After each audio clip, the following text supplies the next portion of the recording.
Сьогодні ми поговоримо про одну з найбільш значущих бойових традицій козаків-запорожців – козацький герць. Це не просто поєдинок, а важлива частина козацької культури, де проявлялася сила, відвага та бойова майстерність воїнів. Отже, про козацький герць в цьому відео.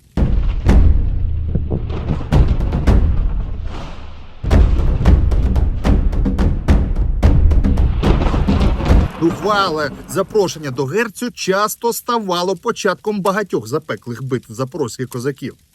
Сам герць – це не просто бій, це справжнє випробовування мужності і перевірка супротивника перед масштабною сутичкою. Сам термін походить від польського «гарцювати» – скакати на коні, і чеського «гарц» – стрілянина, бій.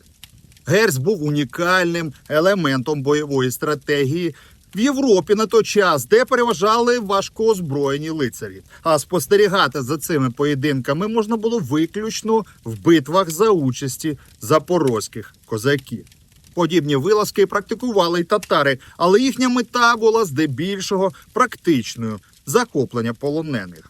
Відмінність у тому, що татарські знатні воїни намагалися уникати безпосереднього ризику, тоді як козаки-запорожці не цуралися наражати себе на небезпеку. Перед великою битвою запорожці часто влаштовували ряд герців. Група козаків виїжджала на конях до ворожих лав на відстань пострілу з мушкета. Саме тоді починався справжній герць. Козаки джигітували, провокували ворога на поєдинок, викрикували в адресу ворога образливі виклики і морально виснажували супротивника. Це була основна ціль герцю. Ці поєдинки були не лише демонстрацією хоробрості, але й частиною козацької розвідки.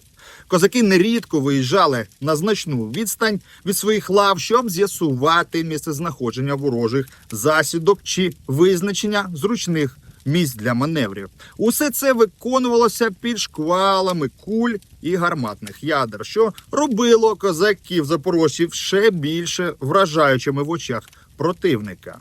Козаки, ризикуючи життям, крутилися під ворожими обстрілами, імітуючи невразливість. Це не тільки деморалізувало супротивника, але й змушувало його робити помилки, що часто призводило до хаосу в рядах ворога та до поразки. Герць був ще й способом підняти бойовий дух самої козацької армії. Здобути перемогу в поєдинку означало отримати визнання не лише товаришів, але й ворогів. Ті, хто приймав виклик козаків, часто гинули, а перша кров перед битвою мала велике значення для загальної моральної атмосфери війська. Козаки також використовували герців під час виборів керівництва на Січі. Для того, щоб завоювати авторитет і повагу своїх товаришів, полковники і сотники виходили на герць, часто ризикуючи своїм життям заради лідерських позицій. Одним із таких прикладів є Іван Ганжа, уманський полковник. От саме Іван Ганжа здобув славу завдяки своїм численним герцям, але він загинув у поєдинку від руки польського гусара. Навіть коли поєдинки закінчувалися смертю, козаки продовжували практикувати герць. Одна з найвідоміших битв, у якій герць зіграв вирішальну роль, відбулася 13 вересня 1648 року. Тоді польські війська, не витримавши насмішок і викликів козаків, кинулися в яру атаку через вузьку греблю, що стало причиною їхньої поразки. Результатом розгрому стали тисячі вбитих, втрата 98 гармат і величезного обозу. Козаки-запорожці виховувалися на розповідях і піснях про герць, і молоді козаки з нетерпінням брали участь у цих боях. Адже це була можливість показати свою відвагу і навички на полі бою. Це була можливість для них вперше почути свист куль над головою і помахати шаблею поряд з легендарними бійцями. В герцях вчилися стріляти впритул з пістолів, рубатися один на один, швидко вивозити поранених. Це був такий собі загартований козацький спецназ. Але не обходилось в цьому лихому герцю і без втрат серед козаків. А от ті, хто проходили ці випробування і виживали, ставали елітою однієї з найсильніших армій Європи того часу. Отже, можна зробити такий висновок, що козацький герць – це не лише бойова тактика чи демонстрація сили. Це був спосіб показати відвагу, вміння ризикувати та готовність до самопожертви.